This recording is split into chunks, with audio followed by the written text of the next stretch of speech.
સતકેવલ Vidya Mandir Sarsa.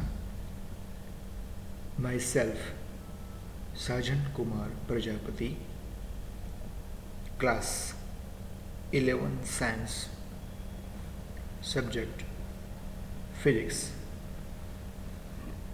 Unit number 3, Topic પ્રવેગ વિશે અને પ્રવેગી ગતિ માટે V વર્સિસ T નો આલેખ. હેલો ફ્રેન્ડ્સ, આપણે પ્રીવિયસ સેશનની અંદર સુરેખ પથ પર ગતિ નામના ચેપ્ટર નંબર 3માં સ્ટાર્ટિંગથી ગતિથી જ આપણે શરૂઆત કરી છે અને ગતિને સમજવા માટે કેટલાક અગત્યના પાસાઓ વિશે પણ સમજ્યા, જેવા કે સ્થાન, પથ લંબાઈ, સ્થાનાંતર, વેગ, ઝડપ, સરેરાશ વેગ, સરેરાશ ઝડપ. ત્યારબાદ ગતિના કેટલાક પ્રકારો વિશે પણ માહિતી મેળવી હતી. તમે જાણો છો કે આપણે આની પહેલાંના પ્રીવિયસ લેક્ચરની અંદર ગતિના કેટલાક પ્રકારો વિશે, જેવા કે અચળ વેગી ગતિ, નિયમિત ગતિ અને અનિયમિત ગતિ વિશે વાત કરી. તો આજે આપણે પ્રવેગ અને ત્યારબાદ પ્રવેગ માટે V વર્સિસ T નો આલેખ દોરી તેની ગતિ વિશે પણ ચર્ચા કરીશું. હવે પ્રવેગ વિશે શરૂઆત કરીએ એના પહેલાં આપણે વેગ એટલે શું એ સમજીએ. તો આપણે જાણીએ છીએ કે વેગ એટલે શું. તો વેગ એટલે શું આવે? વ્યાખ્યા મુજબ સ્થાનાંતર ભાગ્યા સમયગાળો. હવે વેગની વ્યાખ્યામાં જે સ્થાનાંતર આવે છે, એ સ્થાનાંતર એટલે શું છે? સ્થાનમાં થતો ફેરફાર ભાગ્યા સમયગાળો. હવે સ્થાનાંતર ભાગ્યા સમયગાળો, જેને આપણે વેગ કહીએ છીએ, સ્થાનાંતરનું મૂલ્ય ખાલી જગ્યા હોઈ શકે કે ખાલી જગ્યા જ હોઈ શકે. તો આપણે જાણીએ છીએ કે વેગનું મૂલ્ય ધન પણ હોઈ શકે, ઋણ પણ હોઈ શકે અને શૂન્ય પણ હોઈ શકે. મતલબ કે વેગનું જે મૂલ્ય મળશે, સ્થાનાંતરનું જે મૂલ્ય મળશે એ સ્થાનાંતરનું મૂલ્ય પરથી જ આપણને વેગનું મૂલ્ય મળશે. કે જો સ્થાનાંતર ધન હશે તો વેગ ધન, સ્થાનાંતર ધન હશે તો આપણને વેગ ધન મળશે, સ્થાનાંતર ઋણ હશે તો આપણને વેગ ઋણ મળશે, સ્થાનાંતર શૂન્ય હશે તો આપણને વેગ પણ શૂન્ય મળશે. એ જ રીતે આપણે વાત કરી કે ઝડપ કોને કહેવાય? તો ઝડપ બરાબર શું આપણે લખીએ છીએ? પથ લંબાઈ ભાગ્યા સમયગાળો. જો મિત્રો સ્થાનાંતર અને પથ લંબાઈમાં બહુ બધો ફરક છે, ખબર ના પડે તો ફરી એકવાર એ વિડીયો ફરી જોઈ લો અને ત્યારબાદ પછી આજની થિયરી જોજો. ઝડપ બરાબર શું લખીશું? પથ લંબાઈ ભાગ્યા સમયગાળો. પથ લંબાઈ એટલે શું? કાપેલું કુલ અંતર ભાગ્યા સમયગાળો. હવે આપણે જાણીએ છીએ કે પથ લંબાઈ હંમેશા કેવી હોય? પોઝિટિવ જ હોય, ધન જ હોય. કેવી હોય? ધન જ હોય. માટે આપણને ઝડપ પણ કેવી મળશે? હંમેશા ધન જ મળશે, પોઝિટિવ જ મળશે. હવે વેગ તો સમજી ગયા. હવે આપણે આજે એક નવી વ્યાખ્યા, જેનું નામ છે પ્રવેગ એટલે શું. પ્રવેગ કોને કહેવાય? એટલે આજે આપણે ભણીશું પ્રવેગ એટલે શું. સુરેખ ગતિની જ આપણે ચેપ્ટરની વાત, આ ચેપ્ટરની અંદર આપણે વાત કરીએ છીએ. એટલે કે પ્રવેગ એટલે શું અને સુરેખ ગતિ કરતા કણ માટે પ્રવેગ શું છે અને તત્કાલીન પ્રવેગ શું છે, એના વિશે આપણે સમજૂતી મેળવીશું. મિત્રો, બીજી વસ્તુ ધ્યાન રાખો કે આપણે જ્યારે વેગ વિશે ભણ્યા, ઝડપ વિશે ભણ્યા, ત્યારબાદ આપણે તત્કાલીન ઝડપ અને તત્કાલીન વેગ વિશે પણ વાત કરી હતી. એટલે આપણે તત્કાલીન વેગ અને તત્કાલીન ઝડપ સમજવાની જરૂર કેમ પડી? કારણ કે આપણે વેગ તો સમજીએ છીએ કે વેગ એટલે શું છે, પરંતુ આપણે કહ્યું તો એમ કે વેગમાં ઝડપ કેવો ફેરફાર થાય, ઝડપી કે સૂક્ષ્મ કે ધીરો, એના વિશે માહિતી મળતી નથી. એટલા માટે આપણે સમયને અલગ અલગ ફેરફારના રૂપમાં, એટલે કે T1 T2ના રૂપમાં ના લેતા શું કર્યો? સૂક્ષ્મ સમય ધારી લીધો. અને સૂક્ષ્મ સમયગાળામાં આપણે જ્યારે વેગની વ્યાખ્યા લખીએ, એટલે સૂક્ષ્મ સમય માટે જે વેગ મળે એને શું કહેવાય? તત્કાલીન વેગ કહેવામાં આવે છે, જે આપણે આની પહેલાંના પ્રીવિયસ લેક્ચરમાં વાત કરી છે. એટલે કે પ્રવેગ વિશે ભણો એના પહેલાં, અથવા તો પ્રવેગ અને તત્ક્ષણિક પ્રવેગ વિશે વાત કરીએ એના પહેલાં તમારે તત્ક્ષણિક વેગ વિશે સમજવું જરૂરી છે, જે આની પહેલાંના પ્રીવિયસ લેક્ચરમાં આપણે વાત કરી છે. આજે વાત કરીશું પ્રવેગ એટલે શું અને તત્ક્ષણિક પ્રવેગ એટલે શું એ સમજીશું. મિત્રો, યાદ રાખવાનું છે કે આપણે ચેપ્ટરમાં સુરેખ ગતિ પર જ આ બધા પાસાઓ સમજી રહ્યા છે, બરાબર છે. એટલે કે સુરેખ ગતિને ધ્યાનમાં રાખવાની છે, આમાં ક્યાંય વાંકાચૂકી ગતિ થતી નથી. પ્રશ્ન પછી ત્યાં ઊભો ના થાય કે સર વાંકાચૂકી ગતિ હોય તો આવું કેમ મળી શકે? તો અહીંયા આપણે માત્ર ને માત્ર સુરેખ પથ પર થતી ગતિની ચર્ચા કરીએ છીએ અને એની અંદર જ આપણે બધા પાસાઓને સમજીએ છીએ. ચલો શરૂઆત કરીએ. પ્રવેગ એટલે શું? તો વેગમાં થતા ફેરફારના સમય દરને પ્રવેગ કહે છે. વ્યાખ્યા શું છે કે વેગમાં થતા ફેરફારના સમય દરને. હવે આપણે આને ડાયરેક્ટ ઇક્વેશનથી સમજવાનો પ્રયત્ન કરીએ. સીધા આગળ આવી જાઓ. ચલો, પ્રવેગ બરાબર આ પ્રવેગનો સિમ્બોલ છે જેને આપણે સ્મોલ a તરીકે લખીએ છીએ. પ્રવેગ બરાબર શું આવે? વેગમાં થતો ફેરફાર. હવે વેગમાં થતો ફેરફાર કહે એટલે શું આવશે?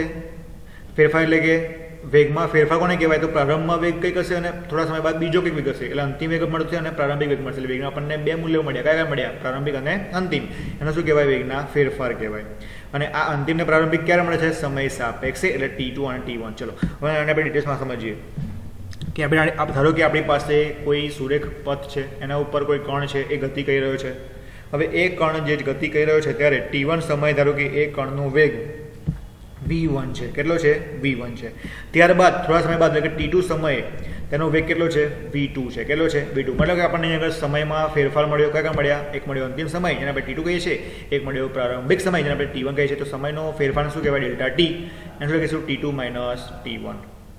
અને આ સમયના ફેરફાર દરમિયાન આપણને વેગમાં પણ ફેરફાર જોવા મળે છે. તો એકવાર આપણને વેગ v1 મળે છે, બીજા વેગ આપણને v2 મળે છે. તો વેગમાં શું લખે છે? ડેલ્ટા v, વેગમાં થતો ફેરફાર ડેલ્ટા v બરાબર v2 માઇનસ v1.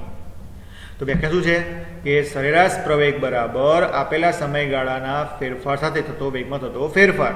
જો વેગમાં થતો ફેરફાર કેટલો છે? v2 minus v1, delta v કહી શકાય. અથવા આને આગળ સમય કેટલો છે? T2 માઇનસ T1, શું કહેવાય? ડેલ્ટા ટી કહેવાય. હવે સરેરાશ પ્રવેગ શોધતા હોવાને કારણે આપણે શું લખીએ છીએ? આગળ સરેરાશના રૂપમાં આપણે આજુબાજુ રીતના બે એરા અથવા તો તમે ઉપર બાર પણ લખી શકો છો, જે આપણે આગળ પણ કહેલું છે. તો ચાલો ફરી એકવાર પ્રવેગની વ્યાખ્યા શું થાય? વેગમાં સમય સાથે થતો ફેરફાર. વેગમાં સમય સાથે થતો ફેરફાર એને શું કહેવાય છે? પ્રવેગ કહેવામાં આવે છે.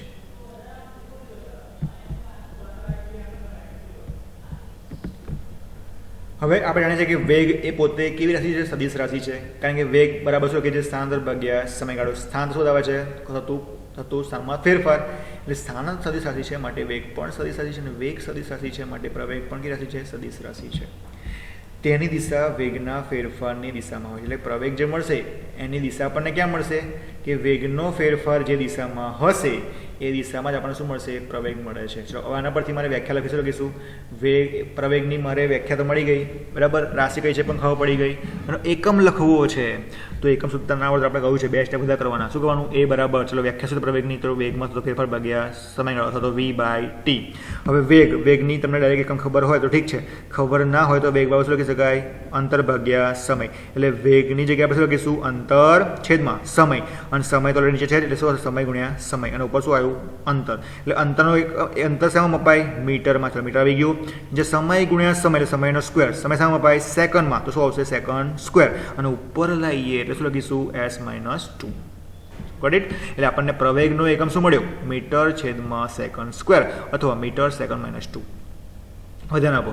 હવે આપણને સરેરાશ પ્રવેગ મળ્યો તો એની મદદથી T1 અને T2 જે છે, હમણાં આપણે આગળ વાત કરીએ એમ કે બે ક્ષણો વચ્ચે એટલે કે આ બે સમયની વચ્ચે સૂક્ષ્મ સમયની અંદર વેગ કઈ રીતે બદલાય છે? ફાસ્ટ કે ધીરો? એની આપણને કંઈ માહિતી છે નહીં. એટલે કે T1 સમય આપણે ચાલો વેગ v1 મળી ગયો, T2 સમય આપણને વેગ v2 મળી ગયો, પણ એ કેટલો બદલાય છે એ આપણને ખબર છે નહીં. એટલે આપણે સમયગાળાને બે આ અંતરાલમાં ન લેતા શું લઈશું? અત્યંત સૂક્ષ્મ સ્વરૂપમાં લઈએ છીએ. કેવું લઈએ છીએ? અત્યંત સૂક્ષ્મ સ્વરૂપમાં લઈએ છીએ. એટલે અત્યંત સૂક્ષ્મ સ્વરૂપમાં જ્યારે પણ સમયને લઈએ તો શું લખવાનું છે? Limit delta t tends to 0. શું લખીશું? Limit delta t tends to 0 લેતા. અને એને આપણે શું કહીએ છીએ? સૂક્ષ્મ સમયગાળો. અને સૂક્ષ્મ સમયગાળો આપણે શું લીધું? પ્રવેગ. તેને શું કહેવાય? તત્કાલીન પ્રવેગ. બરાબર, આપણે આગળ ભણી ગયા છે કે સૂક્ષ્મ સમયગાળામાં મળતા પ્રવેગને શું કહેવાય? તત્કાલીન પ્રવેગ. અથવા આપણે આગળ ભણ્યા કે સૂક્ષ્મ સમય માટે મળતા વેગને શું કહેવાય? તત્કાલીન વેગ. અથવા આપણે આગળ ભણી ગયા કે સૂક્ષ્મ સમયગાળા માટે મળતા ઝડપને શું કહેવાય? તત્કાલીન ઝડપ. તેવી રીતના સૂક્ષ્મ સમય માટે મળતો પ્રવેગને શું કહેવાય? પ્રવેગ તત્કાલીન પ્રવેગ કહેવામાં આવે છે. હવે તત્કાલીન પ્રવેગ એટલે શું? આપણે લખતા પણ જાણીએ છીએ કે તત્કાલીન પ્રવેગ લખીએ છીએ આપણે શું કેવી રીતે આપણે લખી શકીશું કે તત્કાલીન પ્રવેગ એ બરાબર અને લિમિટમાં લખવું પડે. Limit delta t tends to 0. પ્રવેગની વ્યાખ્યા શું છે? Delta v by delta t. હવે લિમિટ અને ડેરિવેટિવ ભેગા થાય તો આપણે શું લખી શકીએ? અને ડીવી બાય ડીટી. બરાબર, ડેરિવેટિવ કેન્સલ આઉટ તો ડીવી બાય ડીટી. હવે ધ્યાન આપો અહીંયા આગળ વી છે. વી એટલે શું છે? વેગ છે.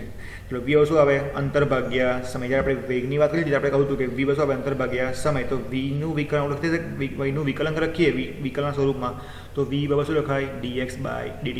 અને અમે એ પણ કહ્યું હતું કે આને આપણે dx બાય dt ના લખવું તો આપણે x ડોટ પણ લખી શકીએ છીએ. આને કહેવાય છે પ્રથમ વિકલન. બરાબર છે? કોનું? સ્થાનનું. આને કહેવાય સ્થાનનું પ્રથમ વિકલન. એટલે યાદ રાખવાનું એ પણ તમારે કે સ્થાનનું પ્રથમ વિકલન તમને શું આપે છે? વેગનું મૂલ્ય આપે છે. સ્થાન એટલે કે એક્સનું પ્રથમ એટલે કે સમય સાપેક્ષે વિકલન એ શું આપે છે? વેગનું મૂલ્ય આપે છે. અને પ્રથમ વિકલનને આપણે ડોટ તરીકે પણ લખી શકીએ છીએ. દેટ મીન્સ કે આપેલા સમીકરણમાં a બરાબર ડી બાય ડીટી માં ડી બાય ડીટી એમ ના એમ અને વી છે ત્યાં વી જગ્યાએ શું મૂકીશું? Dx by dt. ચલો મૂકી દીધું. તો d by dt of dx by d શું થશે? ડી સ્ક્વેર એક્સ છેદમાં ડીટી સ્ક્વેર થશે. બરાબર છે? એટલે કે અહીં જો આના જેવું જ છે. સ્થાનનું સમય સાપેક્ષે વિકલન. એને આપણે શું કહ્યું હતું? પ્રથમ વિકલન. અહીં જો સ્થાનનું સમય સાપેક્ષે પણ અહીં શું છે? દ્વિતીય વિકલન. એને શું કહેવાય? અથવા એક્સ ડોટ પણ લખી શકાય. એટલે કે જો સ્થાનનું બે વાર એટલે કે દ્વિતીય વિકલન કરવામાં આવે તો આપણને કોનું મૂલ્ય આપે છે? પ્રવેગનું મૂલ્ય આપે છે. અને સ્થાનનું એકવાર વિકલન કરીશું તો આપણને કોનું મૂલ્ય આપશે? વેગનું મૂલ્ય આપે છે. યાદ રાખજો. તો કણનો કોઈ પણ ક્ષણે પ્રવેગ એટલે કણનો કોઈ પણ ક્ષણે પ્રવેગ એટલે કે એ તે ક્ષણે સ્થાન એક્સનું એટલે કે સ્થાન એક્સનું સમય ટીની સાપેક્ષે દ્વિતીય એટલે કે બે વાર વિકલન. બરાબર છે?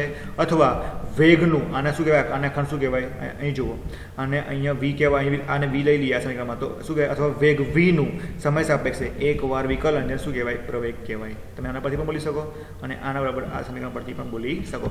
જો આ બોલશો તો શું બોલાશે? દ્વિતીય વિકલન. આનું અહીં શું બોલાશે? પ્રથમ વિકલન. પણ એ કોનું છે? વેગનું. અહીં કોનું છે? સ્થાનનું.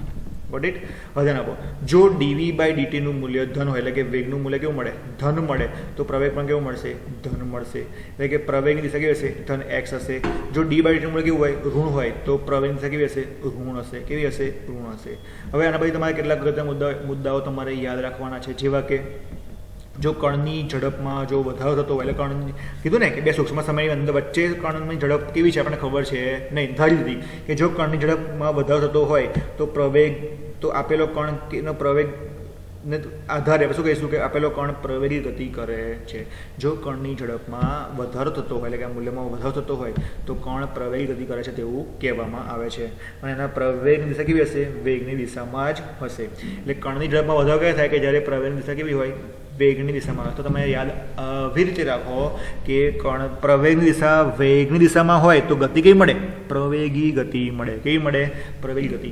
કે જો પ્રવેગ એની દિશા વેગ વીની દિશામાં જ મળતી હોય તો આપેલી કણની ગતિ એ કેવી છે? પ્રવેગી ગતિ છે. કેવી ગતિ છે? પ્રવેગી ગતિ છે. જો કણની ઝડપમાં ઘટાડો થતો હોય તો પ્રવેગ કેવો મળશે? ઋણ મળશે. કે જો કણનું મૂલ્ય છે એના ઝડપના કણનું મૂલ્ય નહીં, જો કણની ઝડપનું મૂલ્ય છે એમાં શું થતું હોય? ઘટાડો થતો હોય તો પ્રવેગ શું મળે? ઋણ મળે. જેને પ્રતિપ્રવેગી ગતિ કહે છે. મતલબ કે પ્રવેગની દિશા છે વેગની દિશાની કેવી છે? વિરુદ્ધ દિશામાં હોય તો જ ગતિ કે મળે? પ્રતિપ્રવેગી મળે. હું તમને એક્ઝામ્પલ આપું કે તમે તમારી ગાડી લઈને તમે જઈ રહ્યા છો 60 કિલોમીટર પર આવવાની ઝડપે જઈ રહ્યા છો. બરાબર? અને એકાએક વચ્ચે શું આવ્યું? કૂતરું આવે છે તો તમે શું કરશો? બ્રેક લગાડશો. એ બ્રેક શું કામ કરશે? કે કણની જે આગળ તમારી કારની જે આગળ તરફની જે દિશા છે એ દિશાની વિરુદ્ધ દિશામાં બળ લગાડશે તો જ તમારી તમારી ગાડી ઊભી રહે. તો કણની ગાડી પર તમે શું લગાવ્યું? એટલે વિરુદ્ધ દિશામાં તમે શું લગાવ્યું? બ્રેક દ્વારા બળ લગાડ્યું. એ તમારી ગાડી ઊભી રહે, બાકી ઊભી રહે નહીં. જો એ દિશામાં તમે બળ લગાડે તો શું કરે? એ દિશા એ જ ગતિથી આગળ ચાલી જાય તો એને શું કહેવાય? પ્રવેગી ગતિ કહેવાય. પણ એ કઈ ગતિ છે? પ્રતિપ્રવેગી. કેમ? કારણ કે વેગની વિરુદ્ધ દિશા મળે છે. કોની? પ્રવેગની. રાઈટ? યાદ રાખો કે પ્રવેગની દિશા વેગની વિરુદ્ધ દિશામાં હોય તો એવી ગતિ શું કહેવાય? પ્રતિપ્રવેગી કહેવાય. જો વેગની દિશા એ પ્રવેગની દિશામાં જ હોય તો આવી ગતિ કઈ કહેવાય છે? પ્રવેગી ગતિ કહેવામાં આવે છે. તો આ વાત થઈ પ્રવેગ વિશે, તત્કાલીન પ્રવેગ વિશે અને પ્રતિપ્રવેગ અને પ્રવેગી ગતિ અને પ્રતિપ્રવેગી ગતિ વિશે. ચલો હવે આગળ જોઈએ. નેક્સ્ટ ક્વેશ્ચન એવો છે કે આપણે જે પ્રવેગી ગતિની વાત કરી એ પ્રવેગી ગતિ માટે તત્કાલીન વેગ અને સમય એટલે કે વી અને ટીનો આલેખ સમજવાનો છે. આપણે તો સમજી ગયા કે પ્રવેગી ગતિ ક્યારે મળે. બરાબર છે? કે વેગની ગતિ અને પ્રવેગી ગતિ કેવી હોય? સમાન દિશામાં હોય તો આપણને કણની કઈ મળશે? પ્રવેગી ગતિ મળશે. તો આવી ગતિ માટે વેગ વી અને સમય ટીનો આપણે આલેખ દોરીશું. જે રીતના આપણે પ્રીવિયસ લેક્ચરની અંદર વેગને સમજવા માટે વેગ હવે શું આવતું હતું? અંતર ભાગ્યા સમય એટલે કે એક્સ અને ટી. એટલે વેગ સમજવા માટે આપણે એક્સ અહીંયા એક્સ હતો અને અહીંયા ટી હતો. એના આલેખ પછી આપણે ગતિ જોઈ હતી અલગ અલગ નિયમિત અને અનિયમિત ગતિ. એ જ રીતે આપણે અહીંયા પ્રવેગ હોવાને કારણે પ્રવેગ હવે શું આવે? વેગ ભાગ્યા સમય એટલે કે વેગ વચ્ચે સમયનો આલેખ દ્વારા એની ગતિ કેવી છે? નિયમિત કે અનિયમિત? એના વિશે આપણે વાત કરવાની છે. એટલે ખાસ ધ્યાન આપો કે આ ટોપિક ભણતા પહેલાં પ્રીવિયસ લેક્ચરની અંદર આપણે જ્યારે આવા જ ગ્રાફની વેગ વિશે માહિતી મેળવી હતી એ પણ જાણી લેવી જરૂરી છે. તો ચલો આ ક્વેશ્ચનની શરૂઆત કરીએ. ફરી એકવાર ક્વેશ્ચન શું છે? ક્વેશ્ચન છે કે પ્રવેગી ગતિ થતી હોય તો પ્રવેગી ગતિ માટે તત્કાલીન વેગ એટલે કે v વર્સિસ t નો આલેખ શું સમજાવે છે એ આપણે સમજવાનું છે. તો કણની ગતિ દરમિયાન જો તત્કાલીન વેગ એટલે કે v વર્સિસ t નો આલેખ પરથી આપણે સરેરાશ પ્રવેગ અને તત્કાલીન પ્રવેગ મેળવી શકીએ છીએ. શું મળી શકે છે કે સરેરાશ પ્રવેગ કેટલો મળે અને તત્કાલીન પ્રવેગ કેટલો મળે એ આપણે અહીંયા વેગ v વર્સિસ t પરથી શોધી શકીએ છીએ. આપણે જાણીએ કે પ્રવેગ બરાબર વ્યાખ્યા છે વેગ ભાગ્યા સમય. વેગનું મૂલ્ય મળે, સમય મળે તો આપણે ખબર હોય તો આપણે પ્રવેગ મળી જાય. એટલે કે વેગ અને t ના મૂલ્ય પરથી આપણે સરેરાશ પ્રવેગ અથવા તો તત્કાલીન પ્રવેગ પણ શોધી શકીએ છીએ, જે આપણે ઓલરેડી વ્યાખ્યા પરથી જાણીએ છીએ. હવે અહીંયા થોડીક ધ્યાન આપો કે પ્રવેગ માટે v વર્સિસ t નો આલેખનો ઢાળ શું મળશે આપણને, એટલે કે અહીંયા આપણે અલગ અલગ વેગના બે મૂલ્યો મળશે અલગ અલગ સમય માટે. તો એને આપણે શું કહીએ છીએ? Delta v by delta t કહીએ છીએ. ડેલ્ટા v શું કહેવાય છે? v2 minus v1, t2 minus t1. અને શું કહેવાય? તો આપણે આવી રીતના ડેલ્ટા v બાય ડેલ્ટા ટીનો આપણે ઢાળ શોધીશું. આલેખ શું મળશે? ઢાળનું મૂલ્ય મળશે કે સમય સાપેક્ષે વેગના બે મૂલ્યો, બે સમય સાપેક્ષે બે વેગના મૂલ્યો. તો આપણને ઢાળ આપશે અને એ ઢાળનું મૂલ્ય આપણને શું બતાવશે? આપણે વ્યાખ્યાન શું કહીએ છીએ? આપણે આની વ્યાખ્યાન શું કહીએ છીએ? વેગ ભાગ્યા સમયને પ્રવેગ. તો આ ઢાળ આપણને કોનું મૂલ્ય આપશે? પ્રવેગનું મૂલ્ય આપશે. કોનું મૂલ્ય આપશે? પ્રવેગનું મૂલ્ય આપશે. બરાબર છે? મતલબ કે આપણને જે આલેખ મળ્યો એ આલેખના કોઈ બિંદુ આગળ વક્ર જે મળશે, જે પણ આપણને આકાર મળશે ત્યાં દોરેલા સ્પર્શકનો ઢાળ, જે ઢાળ મળે છે એ ઢાળ આપણને પ્રવેગનું મૂલ્ય આપે છે. આપણે આના પરથી વર્ણન કરીએ અને આપણે ઇક્વેશનમાં શું કહેવાય? Delta v by delta t બરાબર શું મળે? a મળે. શું મળે? a. એને શું કહેવાય? પ્રવેગ. તો આ delta v by delta t ઢાળ જે છે એ આપણે કોનું મૂલ્ય આપે છે? પ્રવેગનું મૂલ્ય આપે છે. કોનું મૂલ્ય આપે છે? પ્રવેગનું. ચલો જોઈએ. પહેલો પ્રકાર છે નિયમિત ગતિ વિશે. તો આપણે કહ્યું છે કે આપણને આકૃતિ આપી છે જેમાં એક અક્ષ પર t છે એટલે કે સમય છે અને એક અક્ષ પર શું છે? v છે. y અક્ષ પર વેગ આપ્યો છે અને x અક્ષ પર સમય આપેલો છે. હવે આપેલા આલેખ પરથી આપણને એવું અનુમાન થાય છે કે આપેલા કોઈ કણની ગતિની વાત કરીએ તો વેગ v વર્સિસ t નો આલેખ આપણને બતાવેલો છે અને આ આલેખ આપણને સમય અક્ષને કેવું મળે છે? એટલે કે સમયની અક્ષ જે છે એ અક્ષને કેવું મળે છે? સુરેખ જોવા મળે છે. મતલબ કે અહીંયા આલેખ સુરેખ મળ્યો, સમાંતર મળ્યો, સુરેખ નહીં સમાંતર સુરેખ મળ્યો. તો સમાંતર મળ્યો હોવાને કારણે આપણને અહીંયા કોઈ પણ પ્રકારનો ઢાળ જોવા મળતો નથી. અને ઢાળ જ નહીં મળે તો આપણને કોઈ મૂલ્ય નહીં મળે. મતલબ કે અહીંયા આ અચળ વેગથી ગતિ કરે છે. કોણ? કણ. તો આવી કણની ગતિને કેવું કહેવાય? નિયમિત ગતિ. મેં કાલ તમે કહ્યું હતું કે જો કોઈ કણ અચળ વેગથી ગતિ કરતો હોય અથવા અચળ વેગી કરતો હોય તો એને કઈ ગતિ કહેવાય છે? નિયમિત ગતિ કહેવામાં આવે છે. રાઈટ. હવે નિયમિત ગતિ કોને કહેવાય? તો આપણે જોયું કે કણનો ઢાળ શૂન્ય મળે, આલેખનો ઢાળ શૂન્ય મળે એટલે કે કણ અચળ વેગથી ગતિ કરતો હોય તો આપણને એવી ગતિને કહેવાય છે નિયમિત ગતિ અથવા તો અચળ વેગી ગતિ કહેવામાં આવે છે. હવે બીજો પ્રકાર જોઈએ અનિયમિત ગતિ. કે જો v વર્સિસ t નો એટલે કે આવો જ આલેખ આપણે દોરીશું અને એ આપણને આલેખ આવો સમાંતર ન મળતા કેવો મળશે? તો આપેલી પાછળની આકૃતિ મુજબ એટલે કે આવો કે કંઈક આ પ્રકારનો જોવા મળે તેવી ગતિને કે કહેવાય છે? અનિયમિત ગતિ કહેવામાં આવે છે. સમજીએ કે આકૃતિ નંબર b ની અંદર આપણે વાત કરીએ. જો ધ્યાન આપો આગળ કે આપણને બીમાં જોઈ શકે છે કે અહીંયા જેમ જેમ સમય વધે છે તેમ તેમ વેગ પણ વધે છે. પરંતુ ધારો કે આટલા સમયમાં ધારો કે 5 સેકન્ડમાં વેગ વધ્યો 5 મીટર પર સેકન્ડ, બીજી 5 સેકન્ડમાં વેગ વધ્યો 5 મીટર પર સેકન્ડ અથવા કોઈ પણ મળતો હોય પણ સમાન સમયમાં સરખું અંતર કાપતો હોય. મતલબ કે આપણને આલેખ બીજું કહે છે કે આલેખનો ઢાળ આપણને અહીંયા જુઓ કેવું મળે છે? આપેલા વેગના અને આપેલા સમયના પણ બે મૂલ્યો મળશે. તો વેગના મૂલ્ય મળે, સમયના બે મૂલ્ય મળે, આપણને શું મળે? પ્રવેગ મળે. તો પ્રવેગ ક્યારે મળે? જ્યારે આપણને ઢાળ મળે. તો આનો ઢાળ આપણને કેવું મળશે? તો ઢાળ ઉપરથી આપણે પ્રવેગનું મૂલ્ય શોધી શકીએ છીએ. મતલબ કે આલેખ સુરેખા હોવાથી કોઈ પણ સમયગાળા પર મેળવેલ ઢાળ સમાન હોય છે અને આવા પ્રકારની ગતિને શું કહેવાય છે? અચળ પ્રવેગી ગતિ અથવા તો નિયમિત પ્રવેગી ગતિ કહેવામાં આવે છે. એ કહેવાય છે નિયમિત પ્રવેગી ગતિ કહેવામાં આવે છે. તો આપણે જોયું કે સમાન સમયગાળામાં આપેલો કણ કેવું છે? સમાન સરખું અંતર કાપતો હોય તેવી ગતિ કહેવાય છે અચળ પ્રવેગી અથવા તો નિયમિત પ્રવેગી ગતિ કહેવામાં આવે છે. અને આવી ગતિ માટે કોઈ પણ સમયગાળા પરનો સરેરાશ પ્રવેગ અને કોઈ પણ સમય તાત્કાલિક પ્રવેગ કેવા મળે છે? સમાન મળે છે. તમે આને માટે મૂલ્ય લો કે કોઈ પણ માટે મૂલ્ય લો, તમને હંમેશા ઢાળનું મૂલ્ય કેવું મળશે? સમાન જ મળશે. અને આવું મળે તેવી ગતિ કહેવાય છે નિયમિત પ્રવેગી ગતિ અથવા તો અચળ પ્રવેગ ગતિ કહેવામાં આવે છે. હવે આકૃતિ નંબર c માં આપણે નીચે જોઈ શકીએ છીએ કે આપણને આલેખ અહીંયા આપણને ઉપર તરફ મળે છે, કેવું મળે છે? નીચે તરફ. મતલબ કે ઢાળ કેવું મળે છે? નીચે તરફ. એટલે કે આ સુરેખા કેવી મળે છે? નીચે તરફ મળે છે. મતલબ કે આપણને ઢાળ કેવું મળશે? ઋણ મળશે. કેવું મળશે? ઋણ.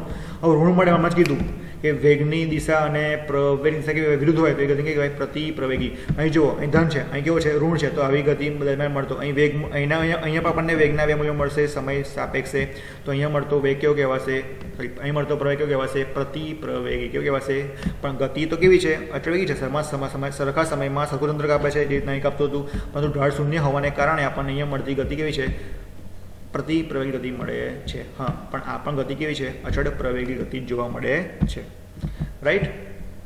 હવે આકૃતિ નંબર આપણે સીમાં જોયું આપણે અહીંયા આગળ જો કે જો વેગના મૂલ્યો મળે છે સમાન સમયગાળા માટે સમાન રાશિ. આપણે ઉપર વાત કરીએ આગળ કે આકૃતિ નંબર ડીમાં દર્શાવ્યા મુજબ જો આલેખનો ઢાળ એટલે કે અહીંયા સમય સરખો છે પણ અંતર નાનું છે, સમય સમાન છે અંતર વધારે છે, સમય સમાન છે અંતર વધારે નાનું મોટું, એટલે કે આપણને અહીંયા આકૃતિમાં સમય મુજબ સતત બદલાતો જતો વેગ મળતો હોય તો આલેખમાં આપણને અલગ અલગ એટલે કે આ સમય માટે આપણને એક ઢાળ મળશે, પછી આગળ બીજા સમય માટે આપણને બીજો ઢાળ મળશે. તો ઢાળનું મૂલ્ય આપણને દરેક વખતે કેવું મળશે? જુદું જુદું મળશે. મતલબ કે જુદું જુદું ઢાળનું મૂલ્ય મળ્યું તો પ્રવેગ પણ ઢાળ મૂલ્ય આપણને શું આપે છે? અમે આગળ કીધું પ્રવેગ આપે છે. હવે ઢાળનું મૂલ્ય જુદું જુદું મળે તો પ્રવેગ પણ કેવું મળે? જુદું જુદું મળે. તો આવી ગતિને કે કહેવાય છે? અનિયમિત પ્રવેગી ગતિ કહેવામાં આવે છે. ઇન્સ્ટેડ ઓફ સમાન સમયગાળામાં સરખું અંતર કાપતો નથી તો એવા ગતિને શું કહેવાય છે? અનિયમિત ગતિ કહેવામાં આવે છે. પરંતુ અહીં વાત કરી છે પ્રવેગની, શું બોલીશું? અનિયમિત પ્રવેગી ગતિ. શું બોલીશું? અનિયમિત પ્રવેગી ગતિ કહેવામાં આવે છે. રાઈટ. તો આપણે અહીંયા આગળ પ્રવેગ જે રીતના વેગ ઉપરથી આપણે નિયમ ગતિ અને અનિયમિત ગતિ વાત કરી તે રીતના આપણે પ્રવેગમાં પણ નિયમિત ગતિ અને અનિયમિત ગતિની વાત કરી. ફરક એટલો હતો કે ત્યાં તો એક્સ વર્સેસ ટી, અહીંયા છે વેગ વર્સેસ ટી, કારણ કે એની વ્યાખ્યા મુજબ છે ત્યાં વેગ અંતર ભાગ્યા સમય હોવાને કારણે આપણે એક્સ વર્સેસ ટીનો આલેખ પરથી સમજ્યા હતા. સેમ વસ્તુ અહીંયા પ્રવેગ માટે વ્યાખ્યા મુજબ વેગ ભાગ્યા સમય પરથી વી અને ટી ઉપરથી સમજીએ છીએ. તો આશા રાખીશું આજના પ્રવેગના આ સેક્શનની અંદર આપ સૌને ખ્યાલ આવ્યો હશે, મજા આવી હશે એવી આશા. જય હિન્દ, જય Bharat. Thank you very much.